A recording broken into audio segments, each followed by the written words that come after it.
英国首相史凯尼去美国和川普见面，讨论陆俄谈判。川普强调和谈真顺利，佮讲打算要签贸易协定，未甲英国扣税。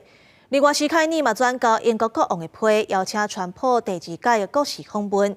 因为这国事访问2届是前古无唔捌看的代志，所以川普是喙笑目笑随应好。英国首相史凯尔日前到北京会见美国总统川普，两个人简单握手问好了，就入去讨议营办公室会谈。会谈的重点放伫咧俄乌和谈，也个贸易协议。川普讲，若是甲俄罗斯达成和平协议，伊认为俄国总统普京袂搁再入侵乌克兰，也强调关于停止俄乌战争的谈判进展正顺利。也那史凯尔是引用英国伫咧第2次世界大战破败希特勒了后名的口号：和平唔是互侵略者的奖励。We have to make a deal first. Right now, we don't have a deal. We have Russia. We have Ukraine.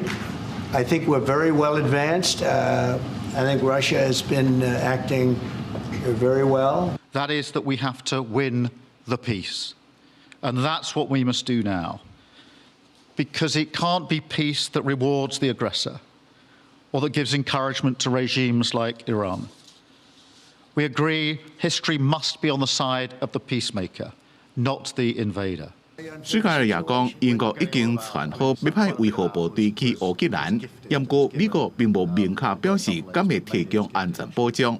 川普除了认为俄战争停火协议应该赶紧达成，也讲因为史凯尔正努力伫咧游说美国甲英国可能会签贸易协议。I think there's a very good chance that in the case of these two great friendly countries, I think we could very well end up with a real trade deal where the tariffs wouldn't be necessary.